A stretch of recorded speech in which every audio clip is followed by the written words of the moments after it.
Mesdames et messieurs, bonsoir et bienvenue à ce rendez-vous d'information que nous démarrons avec quelques petites minutes de retard. Voici les titres. 171 migrants rentrent au pays.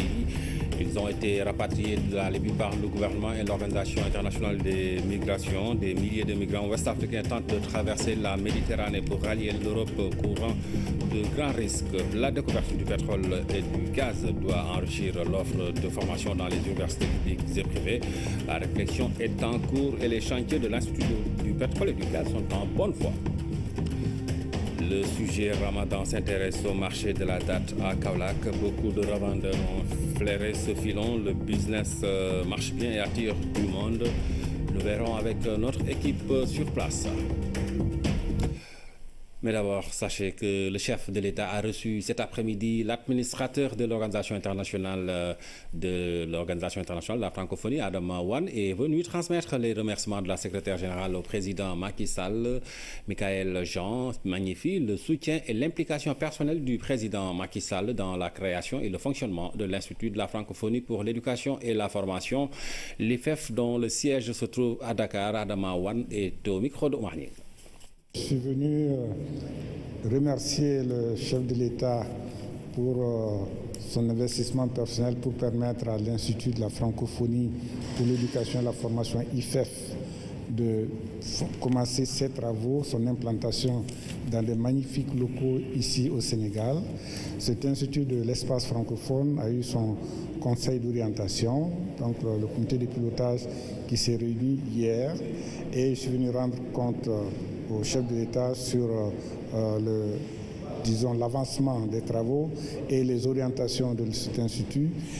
Et Madame la secrétaire générale de la francophonie, Madame Michael Jean, m'a chargé de venir transmettre au président nos remerciements pour son soutien pour la création de cet institut qui avait été décidé ici au sommet de Dakar, mais aussi partager avec lui les nouvelles orientations stratégiques de la francophonie et la préparation du futur sommet. Le Sénégal est une pièce très très importante dans le dispositif de la francophonie. C'est tout à fait normal et logique que nous continuions et que nous venions donc de rendre compte de l'avancement, disons, des progrès et des résultats que la nouvelle équipe est en train donc d'engranger dans la marche de la francophonie. L'administrateur de l'OIF reçu par le chef de l'État a noté aussi le lancement officiel ce matin à Dakar des opérations d'enrôlement des pèlerins pour l'édition 2017. Le ministre des Affaires étrangères et des Sénégalais de l'extérieur en a profité pour réaffirmer la volonté du gouvernement de poursuivre le processus de privatisation du pèlerinage à la Mecque. Cette année, le quota de la mission officielle est ramené à 1000 pèlerins. Youssouf Kaba. Ces opérations d'enrôlement ont démarré effectivement depuis le 18 mai 2017. Mais c'est aujourd'hui que le ministre des Affaires étrangères a procédé au lancement officiel en soulignant certains aspects indispensables pour une bonne organisation. Un espace convivial où toutes les conditions sont réunies pour que les inscriptions se déroulent dans d'excellentes conditions de sécurité. Vous avez la présence ici de la police en permanence et la présence des sapeurs-pompiers. C'est extrêmement important que les opérations se déroulent dans des conditions de sécurité. Et je vois bien que les pèlerins sont très contents de se retrouver cette année dans cet espace. Le processus de désengagement de l'État au profit des voyagistes privés pour l'organisation du pèlerinage à la Mecque est en cours. Cette année, le nombre de pèlerins de la mission officielle passe de 1500 à 1000 tout simplement. L'État ne va pas entrer en concurrence avec le privé. La volonté du président, c'est de concéder au privé. L'État est là pour encadrer le privé, pour les accompagner les voyagistes privés qui sont au nombre de 285, mais qui cette année ont décidé volontairement de se retrouver en 50 entités. Et ça aussi, il faut le saluer. Ce centre renferme toutes les commodités pour une meilleure opération d'inscription. L'État ne compte pas faire moins que la précédente édition en termes de qualité d'organisation. Notre train, l'année dernière, était venu à l'heure, personne n'en a parlé. Cette année également, nous prions pour que le train arrive également à l'heure, Inch'Allah. Et ça, c'est très important de le souligner. Et ça, c'est parce qu'il y a une réforme de fonds que le président de la République a entamée l'année dernière. Et cette réforme se poursuit. Le nombre de pèlerins sénégalais est estimé cette année à 10 500 personnes. Les inscriptions se poursuivent jusqu'au 28 juillet, date limite. Le premier vol est prévu le 14 août 2017. Il y en aura 18 au total à l'aller comme au retour. Le ministre a tenu également à préciser que le nombre de personnes d'encadrement est ramené à 20 contre 200 l'année précédente, ce qui permettra de faire une économie budgétaire substantielle. Ils sont 171 migrants sénégalais rapatriés de la Libye. L'opération a été menée par l'État du Sénégal en collaboration avec l'Organisation internationale des migrations. Une fois de retour au Bercail, le soulagement se mélange aux souffrances vécues. Pape Bounatiao. Partis à l'aventure de l'immigration clandestine, ces jeunes Sénégalais ont vécu le pire. Entre torture, emprisonnement et autres privations, l'enfer libyen bouillonne encore dans les mémoires. Depuis 2014, là, je suis parti en 2014. Ce que j'ai vécu là-bas est tout simplement inimaginable. On dirait qu'il n'y a même pas de loi là-bas. Nous avons vraiment souffert.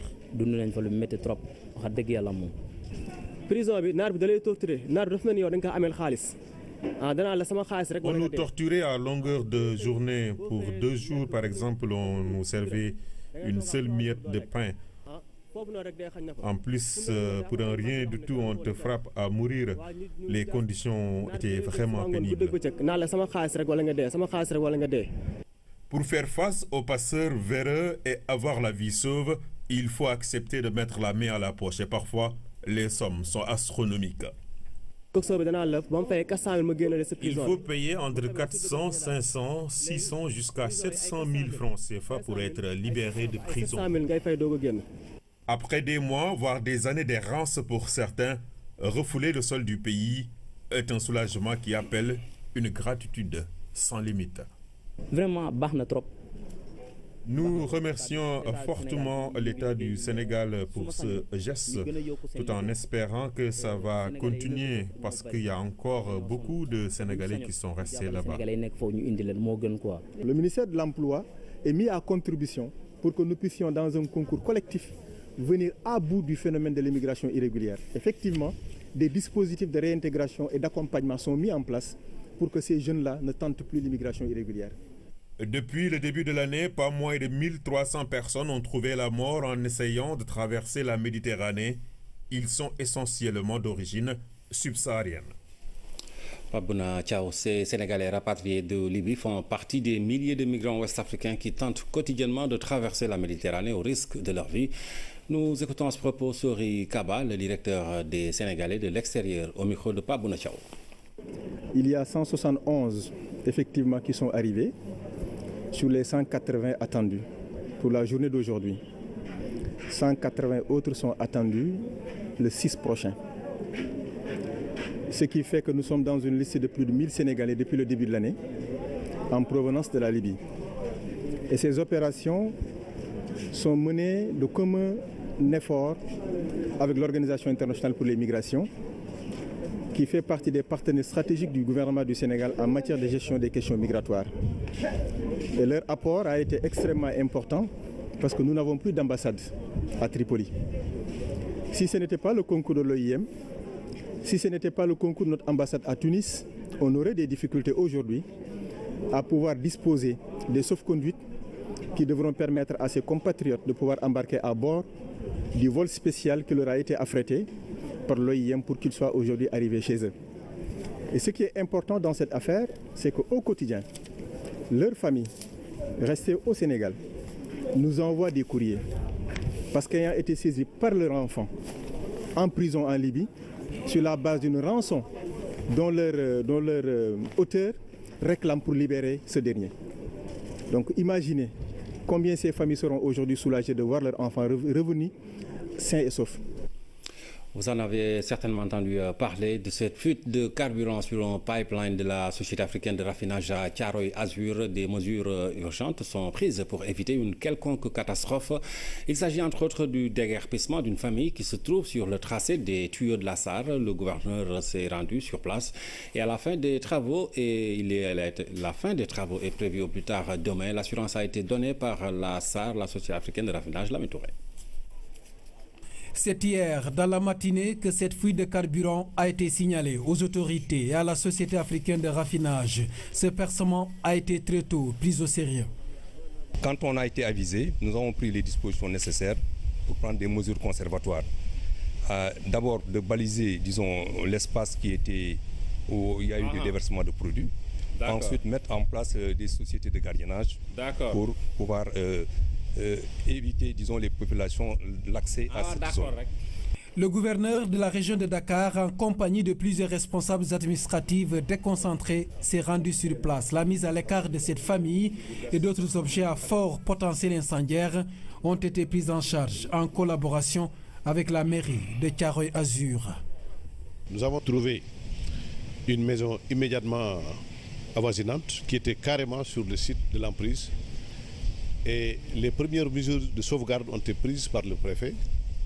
Ça concernait surtout l'interdiction de toute cuisine et de toute combustion. Mais à cela, il faut ajouter ce que nous avons prescrit tout à l'heure. Il faut ajouter que, compte tenu du risque sécuritaire, le courant de cette maison doit être coupé et la maison doit être évacuée. La visite de terrain a été aussitôt suivie d'une séance de travail avec la direction générale de la SAR. Au menu de cette rencontre exceptionnelle, les points sur la cartographie des pipelines de la SAR et les projets alternatifs à ce dispositif de 1963 ont été entre autres évoqués. Il s'agit d'aller de manière harmonisée à des solutions définitives aux problèmes. Comme projet alternatif, nous prévoyons de mettre en place un sea line, c'est-à-dire une conduite qui va passer par la mer pour nous permettre, disons, de faire un peu les transferts tout au long, disons, de la façade maritime de la raffinerie. L'autre mesure qui doit accompagner dans le moyen terme, c'est qu'on arrive à retracer exactement les circuits des pipelines jusqu'au port. Parce qu'il nous faut une situation cartographique extrêmement précise pour pouvoir d'abord faire les sommations, savoir qui s'est installé indûment sur les pipelines, les identifier et aboutir donc à des décisions à ce niveau. Les percements des pipelines de la SAR ne sont pas des faits nouveaux. Le danger réside essentiellement sur l'occupation des emprises par les populations qui n'hésitent pas à construire sur ces infrastructures d'une grande dangerosité. Notre dossier sur les métiers du pétrole et du gaz, de nouvelles filières devraient être proposées après la découverte du pétrole et du gaz au Sénégal. La réflexion sur les offres de formation est entamée. Les chantiers de l'Institut du pétrole et du gaz sont en bonne voie. Plusieurs établissements d'enseignement public comme privé se sont engagés à prendre en compte la formation aux métiers du pétrole et du gaz. C'est un dossier signé Seydina Alioune Fall. Le Sénégal sera bientôt producteur de gaz et de pétrole. Une nouvelle donne qui nécessite inéluctablement la formation de ressources humaines qualifiées. Rencontres, réunions se multiplient. Il est question dès à présent d'élaborer des programmes et filières qui pourront répondre aux besoins. Nous sommes bien conscients que nous aurons besoin de former des ressources humaines pour un large spectre de niveaux de formation allant du brevet professionnel au doctorat, en passant par le brevet des techniciens supérieurs et les licences professionnelles. Le secteur du pétrole et du gaz s'appuie sur un grand nombre de métiers. Le Sénégal ne va pas se lancer dans la création de filières de formation sans avoir une idée précise de celles dont il a besoin en priorité. Dès le début, le président de la République avait annoncé la création de l'Institut du pétrole et du gaz. Ce projet, il avance très bien. Le gros œuvre est déjà terminé. Les gens en sont à la finition. Le président a organisé un certain nombre d'équipes qui travaillent sur les curricula, sur les personnels, sur les filières, ainsi que sur les débouchés. Il avance assurément. L'Institut qui est à Diamniadio et qui va être dirigé par le COS-Petrogaz, voilà, donc, qui est la structure chargée de définir la stratégie et la formation dans le domaine du pétrole et du gaz, donc, et qui est le COS-Petrogaz et l'Institut qui sont mis en place par son Excellence, Monsieur le Président de la République.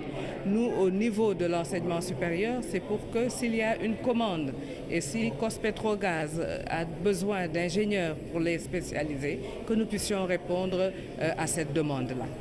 Les élèves ont également eu écho des possibilités de formation et d'emploi dans les métiers du pétrole et du gaz.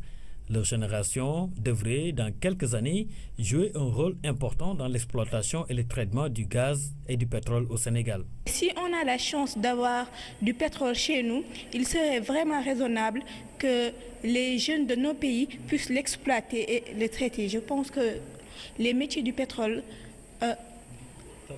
ça pourrait intéresser les jeunes. Voilà.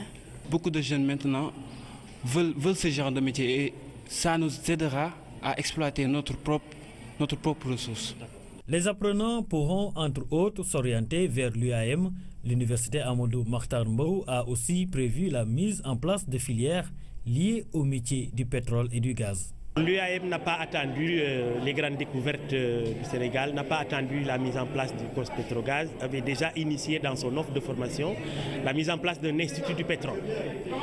On le fait dans le cadre d'un pôle très fort où il y a une faculté des sciences de la terre et de l'environnement, une école supérieure des mines et de la géologie et un institut du pétrole.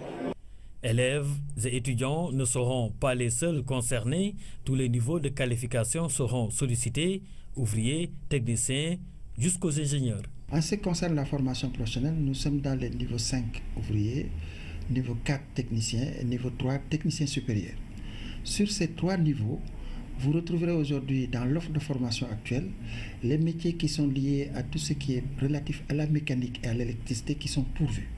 Nous travaillons donc les thèmes de référence que nous devons partager avec les professionnels du pétrole et du gaz afin d'engager le processus de faisabilité ou non d'un dispositif spécialement dédié au métier du gaz et du pétrole.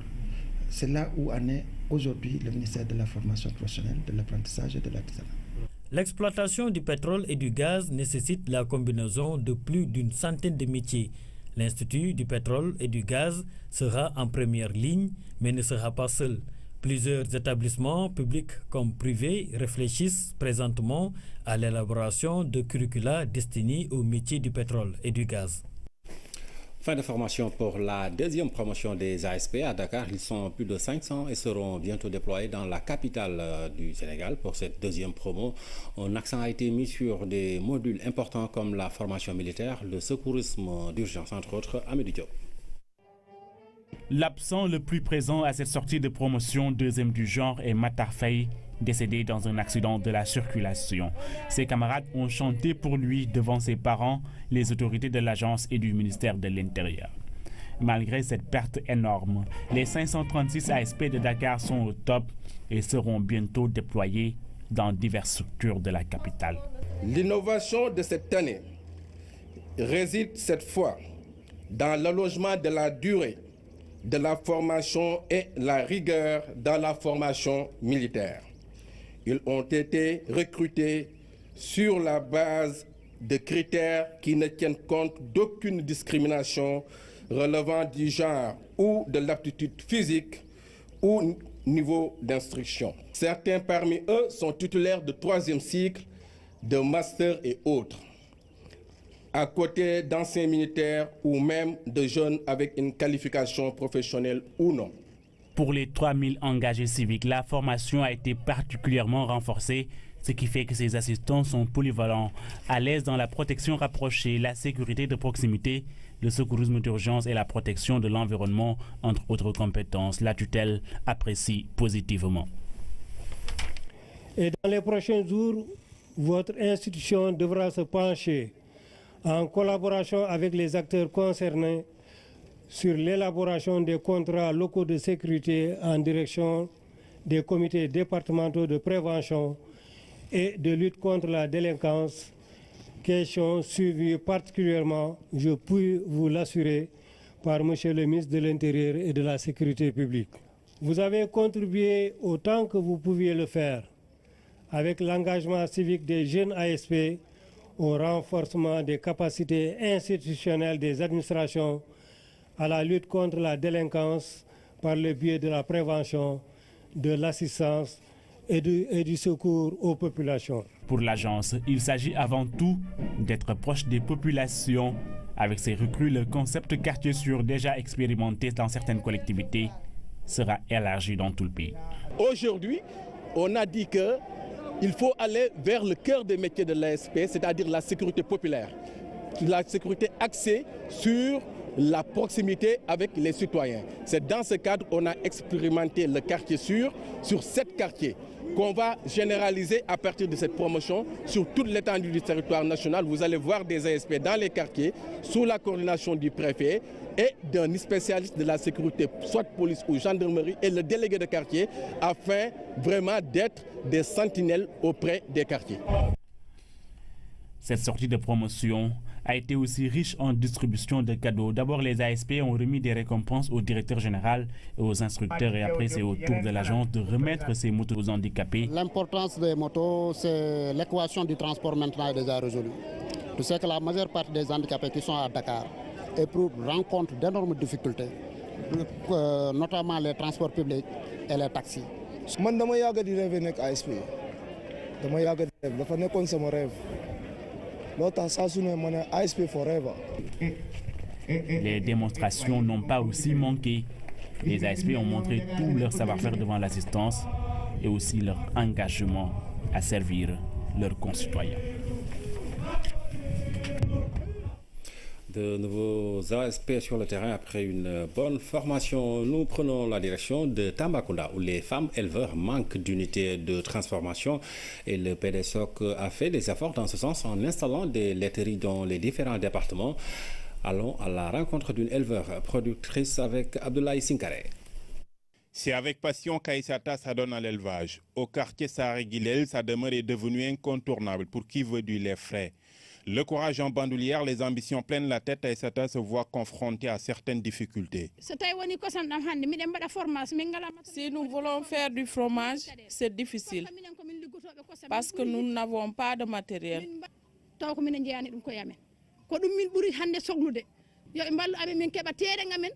Ce dont nous avons le plus besoin, c'est des vaches qui donnent beaucoup de lait, qu'on nous aide aussi à avoir des terres pour pouvoir travailler tranquillement.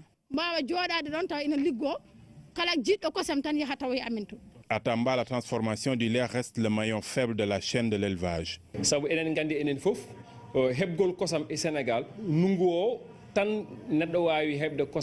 C'est seulement pendant l'hivernage que nous pouvons avoir suffisamment de lait.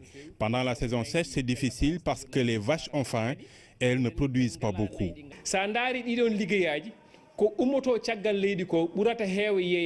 Autre difficulté, c'est les taxes qui nous empêchent d'être compétitifs.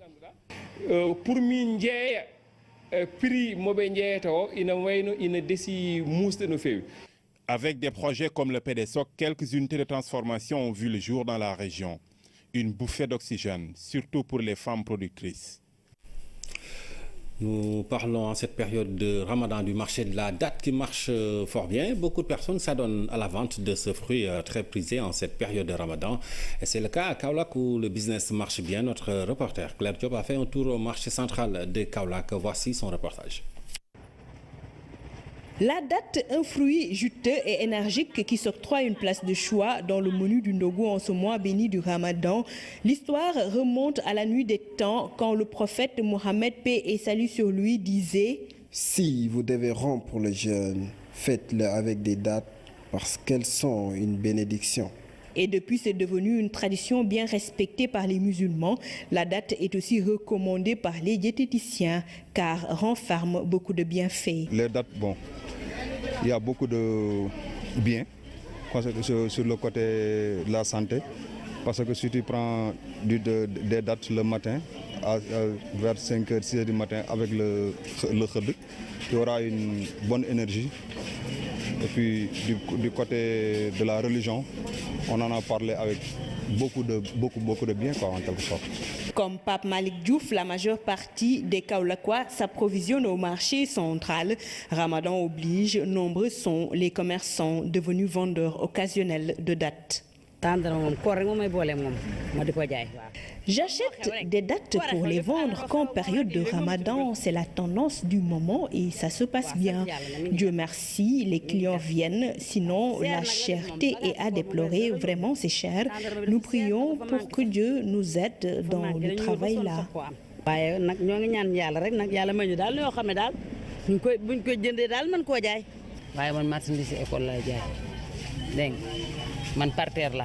Moi, je vends des fournitures scolaires, des livres, des cahiers, entre autres. Mais en période de Ramadan, j'y ajoute des dattes, du sucre aussi. Et ça marche bien, les clients viennent et on fait un peu de bénéfice. Autre fruit, cette fois-ci saisonnier, mais très prisé par les populations en cette période de jeûne, les mangues. Le marché central est bien approvisionné au grand bonheur des consommateurs. Les mangues se vendent bien. C'est vrai que cette année c'est cher. Le kilogramme est vendu à 500 francs. Avec le Ramadan, la vente n'a pas du tout baissé. Au contraire, mes clients viennent comme d'habitude. J'ai du Biram Diop, mango tchéré, bouko djehal, tout y est vraiment. Vendeurs de mangue ou de dattes, ces derniers se frottent bien les mains. La date est un aliment purificateur qui aide à minimiser certaines maladies cardiovasculaires car riche en protéines, en fer et en potassium. Date ou mangue, à chacun ce qui lui plaît en cette période bénie du mois de Ramadan, moment de convivialité et de solidarité entre musulmans. La 129e édition du pèlerinage marial de Popenguine prévue ce week-end. Le comité d'organisation est en plein préparatif pour un bon déroulement de l'événement. Cette année, plus de 17 000 pèlerins sont attendus à Popenguine, suivant le reportage de Fatoumata Banelba. Centrale des œuvres en cette veille de pèlerinage de Popenguine, le comité d'organisation est entré de plein pied dans la manifestation. Cette assemblée générale, la dernière, réunit tous les représentants des 12 commissions pour les derniers réglages. Jusqu'au moment où les gens arrivent, il y a toujours des choses à faire. Parce qu'on n'est jamais satisfait et on compte aussi sur les observations de ceux qui viennent. C'est les pèlerins, tout ce qui est fait pour leur bien-être, est fait pour qu'ils trouvent sur les lieux les conditions nécessaires à un bon pèlerinage. Cette année, plus de 17 000 pèlerins sont attendus à Popenguine. Et pour faire face à tout ce beau monde, l'innovation de l'année dernière a été reconduite. Le port de badge pour tous les pèlerins. Les dispositions beaucoup plus strictes en termes de surveillance de qui est qui. C'est ce qui nécessite pour nous de mettre en place un processus d'identification à travers les badges pour savoir qui vient à Popenguine et de quelle paroisse il est originaire. Le pèlerinage marial de Popenguine est surtout marqué par la marche des jeunes le dimanche. Toute une organisation est faite derrière. L'archidiocèse de Dakar a 2 foyers de marche, dont le SICOMAP. Ils ont des responsables de chaque doyenné et ces 3 responsables forment ce qu'ils appellent les administrateurs. C'est eux les responsables.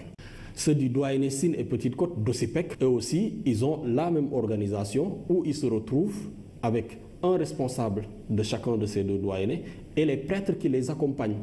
Et cet accompagnement a un caractère très important parce que c'est cela qui ratifie leur appartenance à l'Église. L'ecclésialité de ce qu'ils sont en train de faire, c'est des organisations de l'Église que l'Église accompagne, que l'Église suit, parce que la finalité, c'est le salut des âmes.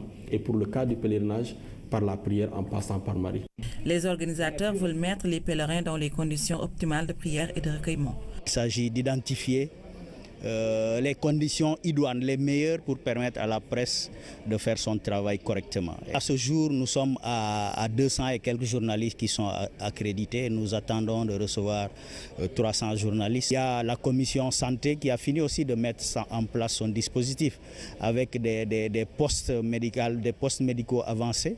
Il y a une augmentation de postes pour répondre non seulement en termes de prévention, mais en termes de prise en charge.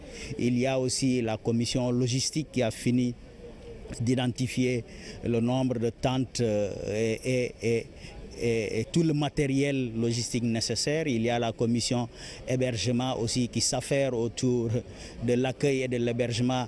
Cependant, il leur est demandé beaucoup de prudence. Presque chaque année, on a des incendies à la grotte de Popenguine. Quand même, Popenguine étant le lieu où nous vénérons particulièrement la Vierge Marie, nous ne voulons pas que sa statue brûle. Et à propos d'incendie, il y a tout récemment la fameuse tragédie du Dakar qui doit tous nous interpeller, nous donner des leçons. À tel point que nous souhaitons que les pèlerins désormais utilisent les votives. Les votives, c'est des petites bougies. Lorsqu'elle finit, elle s'éteint sur ce métal et non pas sur le plastique. Les 3, 4 et 5 juin sera célébré le pèlerinage marial de Popenguine. Les pèlerins sont appelés à porter tout le pays dans la prière.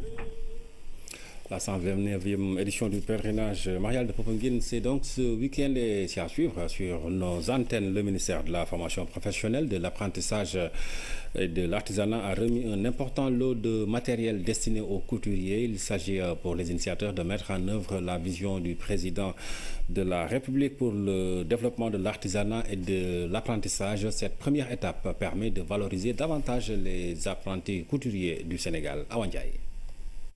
La direction de l'apprentissage est chargée de la gestion de la formation professionnelle par apprentissage dans les ateliers, les entreprises et les structures de formation. Cette cérémonie de remise de matériel aux apprentis couturiers est une occasion pour booster le secteur de la couture.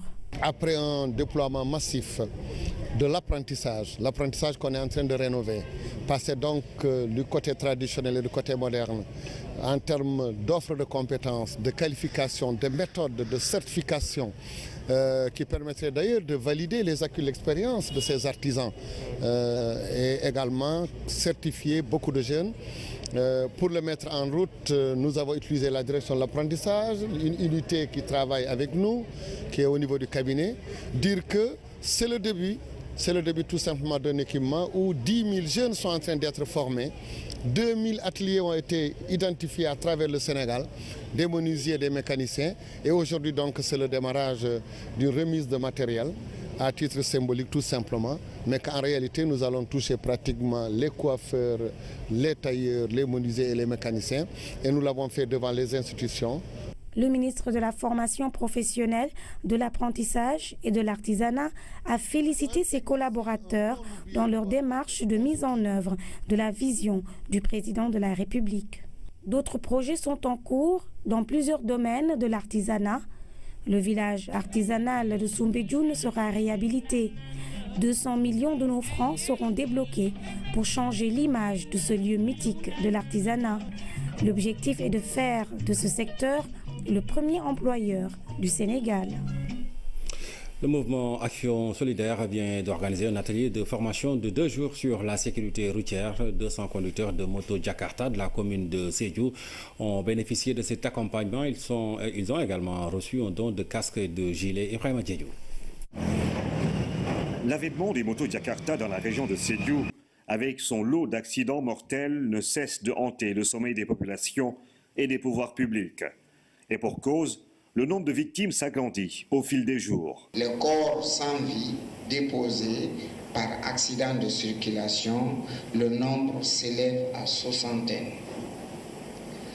D'autres cas qui sont venus traumatisés graves, perte de conscience, évacués, le nombre s'élève à 300 et quelques.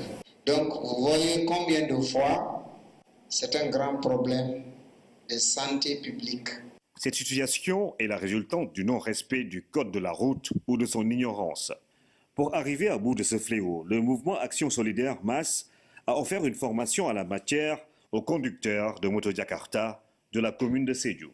200 au total qui pendant 2 jours ont pu améliorer leur connaissance sur le code de la route et s'engagent à le respecter. Nous, conducteurs de moto Jakarta de Sédhiou, après avoir participé aux 2 jours de renforcement de capacité sur la sécurité routière, organisé par le mouvement Action Solidaire en partenariat avec l'auto-école Bapoulo, et bénéficié d'un casque, d'un livre de code de la route, on s'engage à respecter le code de la route, précisément au port obligatoire du casque,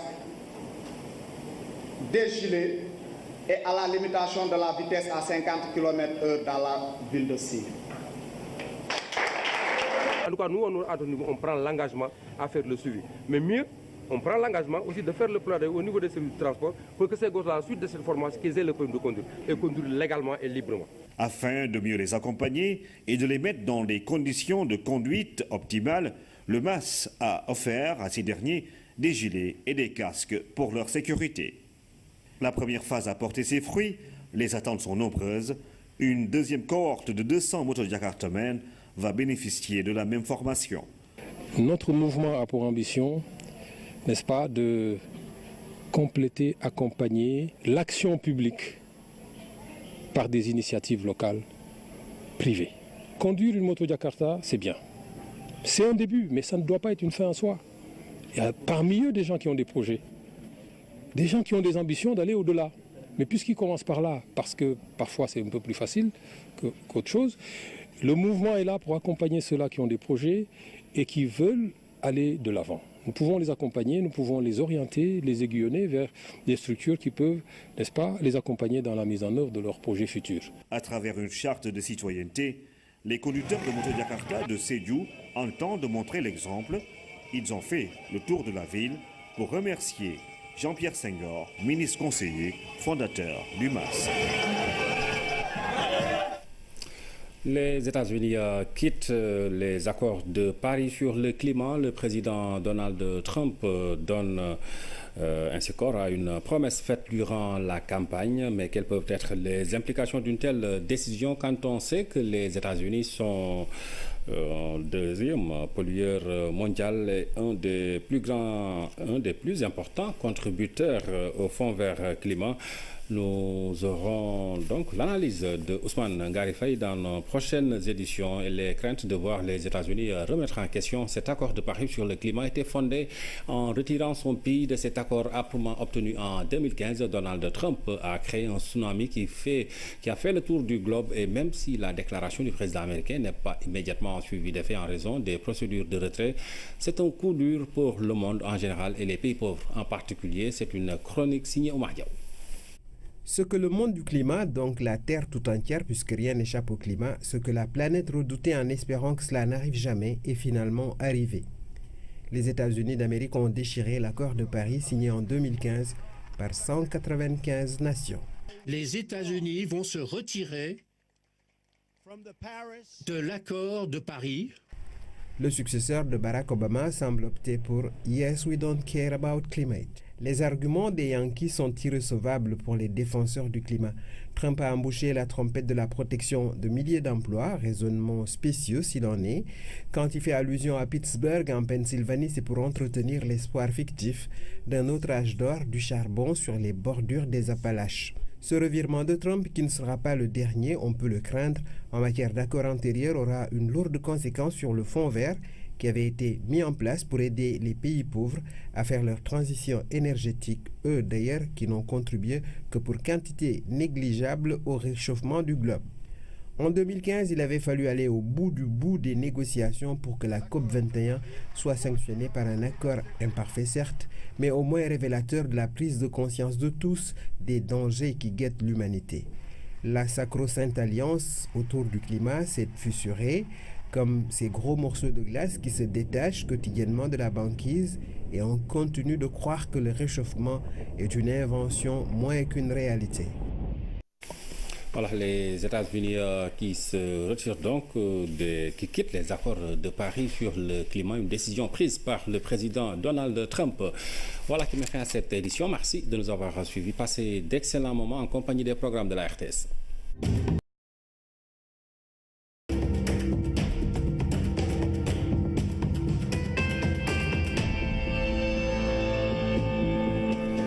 Mesdames et messieurs, bonsoir et bienvenue à ce rendez-vous d'information que nous démarrons avec quelques petites minutes de retard. Voici les titres. 171 migrants rentrent au pays.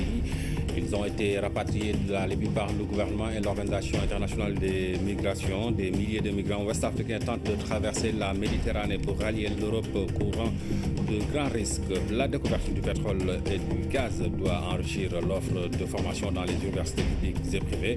La réflexion est en cours et les chantiers de l'Institut du pétrole et du gaz sont en bonne voie. Le sujet Ramadan s'intéresse au marché de la date à Kaolack. Beaucoup de revendeurs ont flairé ce filon. Le business marche bien et attire du monde.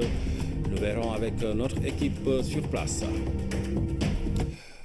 Mais d'abord, sachez que le chef de l'État a reçu cet après-midi l'administrateur de l'Organisation internationale de la francophonie, Adama Wane, est venu transmettre les remerciements de la secrétaire générale au président Macky Sall.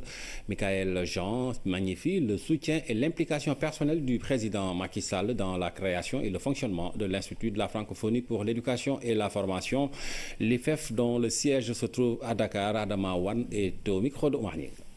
Je suis venu remercier le chef de l'État pour son investissement personnel pour permettre à l'Institut de la francophonie pour l'éducation et la formation IFEF de commencer ses travaux, son implantation dans des magnifiques locaux ici au Sénégal. Cet institut de l'espace francophone a eu son conseil d'orientation, donc le comité de pilotage qui s'est réuni hier, et je suis venu rendre compte au chef de l'État sur l'avancement des travaux et les orientations de cet institut. Et Madame la secrétaire générale de la francophonie, Madame Michael Jean, m'a chargé de venir transmettre au président nos remerciements pour son soutien pour la création de cet institut qui avait été décidé ici au sommet de Dakar, mais aussi partager avec lui les nouvelles orientations stratégiques de la francophonie et la préparation du futur sommet. Le Sénégal est une pièce très très importante dans le dispositif de la francophonie. C'est tout à fait normal et logique que nous continuions et que nous venions donc de rendre compte de l'avancement, disons, des progrès et des résultats que la nouvelle équipe est en train donc d'engranger dans la marche de la francophonie. L'administrateur de l'OIF reçu par le chef de l'État a noté aussi le lancement officiel ce matin à Dakar des opérations d'enrôlement des pèlerins pour l'édition 2017. Le ministre des Affaires étrangères et des Sénégalais de l'extérieur en a profité pour réaffirmer la volonté du gouvernement de poursuivre le processus de mourir. Les conditions étaient vraiment pénibles. Pour faire face aux passeurs véreux et avoir la vie sauve, il faut accepter de mettre la main à la poche et parfois les sommes sont astronomiques. Il faut payer entre 400, 500, 600 jusqu'à 700 000 francs CFA pour être libéré de prison. Après des mois, voire des années d'errance pour certains, refouler le sol du pays est un soulagement qui appelle une gratitude sans limite. Vraiment, nous remercions fortement l'État du Sénégal pour ce geste, tout en espérant que ça va continuer parce qu'il y a encore beaucoup de Sénégalais qui sont restés là-bas. Le ministère de l'Emploi est mis à contribution pour que nous puissions, dans un concours collectif, venir à bout du phénomène de l'immigration irrégulière. Effectivement, des dispositifs de réintégration et d'accompagnement sont mis en place pour que ces jeunes-là ne tentent plus l'immigration irrégulière. Depuis le début de l'année, pas moins de 1300 personnes ont trouvé la mort en essayant de traverser la Méditerranée. Ils sont essentiellement d'origine subsaharienne. Pabouna Tchao, ces Sénégalais rapatriés de Libye font partie des milliers de migrants ouest-africains qui tentent quotidiennement de traverser la Méditerranée au risque de leur vie. Nous écoutons à ce propos Sori Kaba, le directeur des Sénégalais de l'extérieur, au micro de Pabouna Tchao. Il y a 171 effectivement qui sont arrivés sur les 180 attendus pour la journée d'aujourd'hui. 180 autres sont attendus le 6 prochain.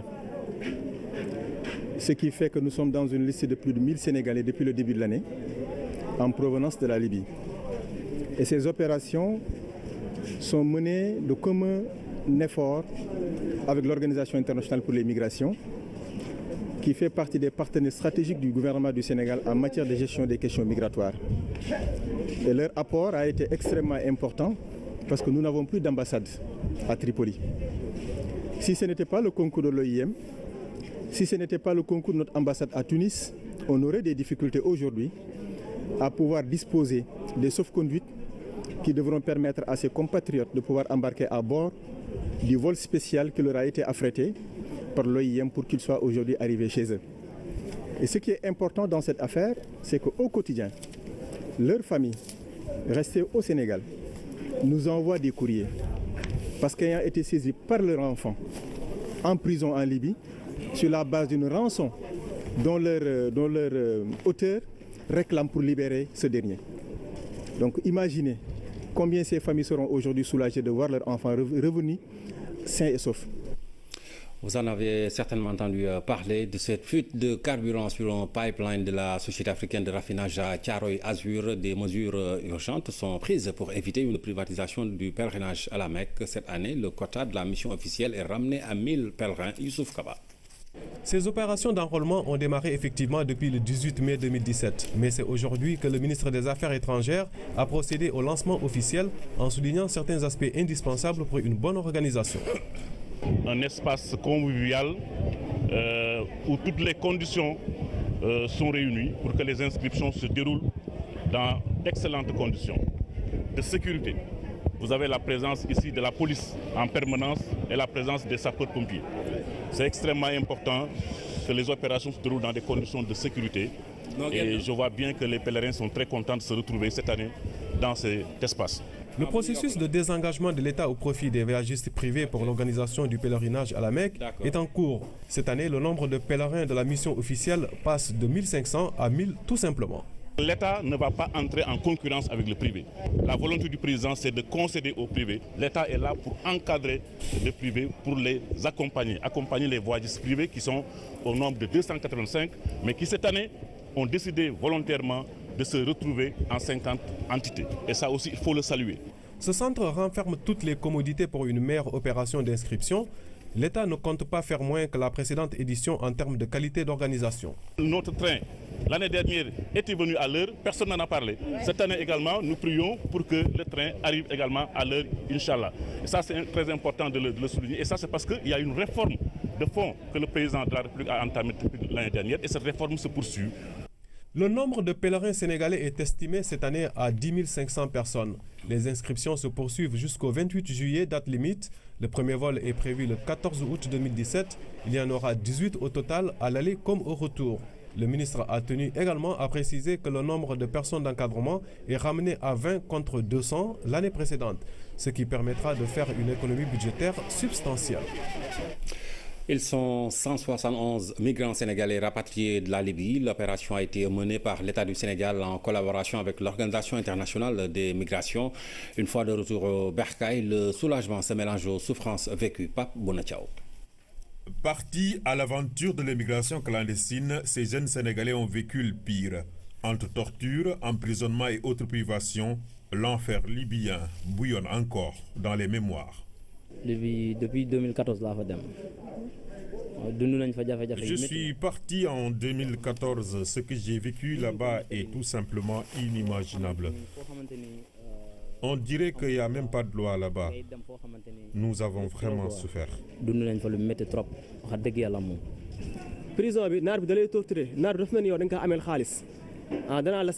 On nous torturait à longueur de journée. Pour 2 jours, par exemple, on nous servait une seule miette de pain. En plus, pour un rien du tout, on te frappe à... Une quelconque catastrophe.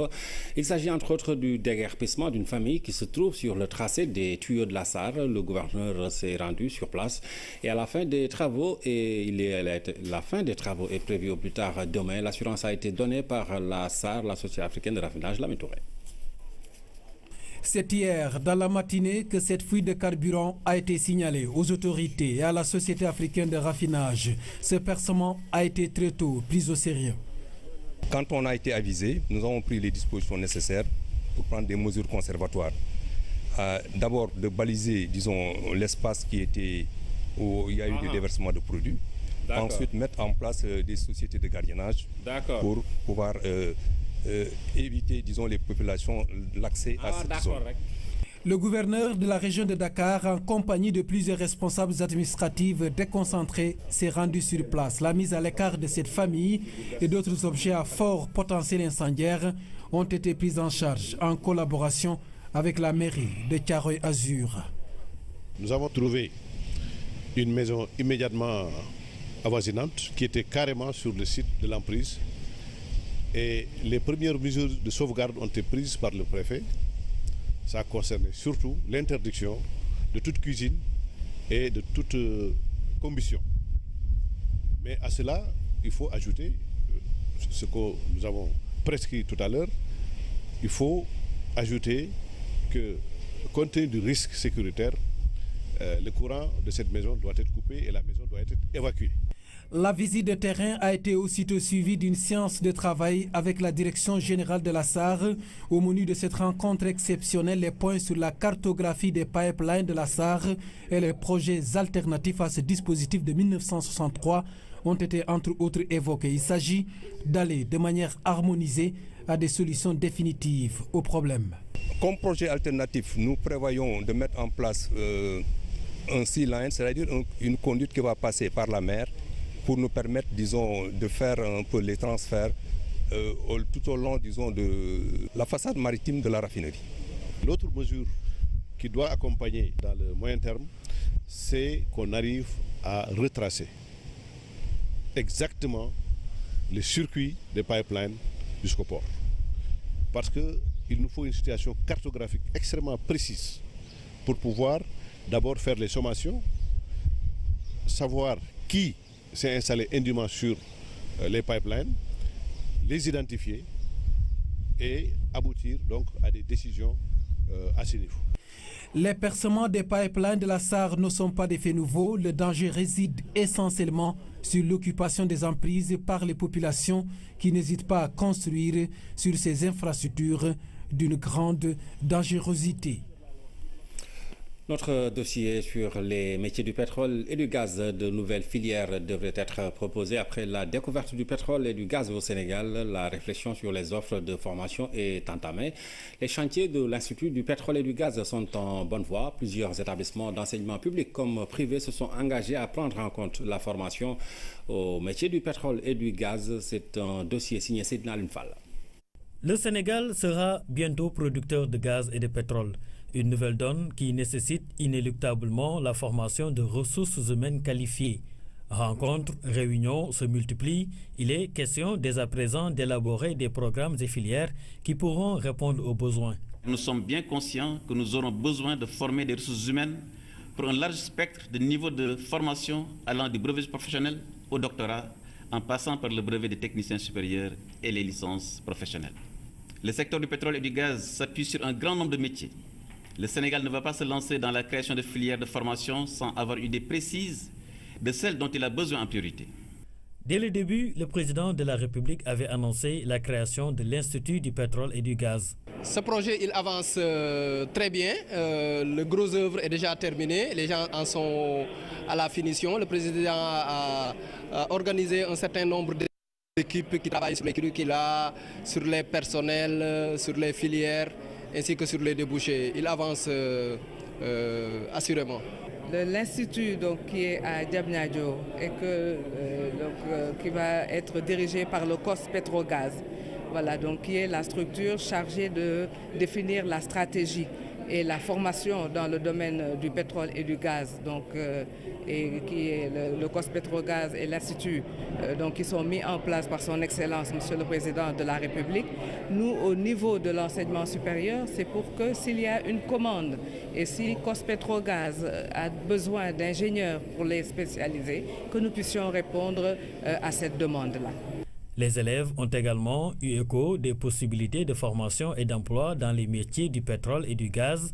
Leur génération devrait, dans quelques années, jouer un rôle important dans l'exploitation et le traitement du gaz et du pétrole au Sénégal. Si on a la chance d'avoir du pétrole chez nous, il serait vraiment raisonnable que les jeunes de nos pays puissent l'exploiter et le traiter. Je pense que les métiers du pétrole, ça pourrait intéresser les jeunes. Voilà. Beaucoup de jeunes maintenant veulent ce genre de métier et ça nous aidera à exploiter notre propre ressource. Les apprenants pourront entre autres s'orienter vers l'UAM. L'université Amadou Mahtar Mbow a aussi prévu la mise en place de filières liées au métier du pétrole et du gaz. L'UAM n'a pas attendu les grandes découvertes du Sénégal, n'a pas attendu la mise en place du COS Petrogaz, avait déjà initié dans son offre de formation la mise en place d'un institut du pétrole.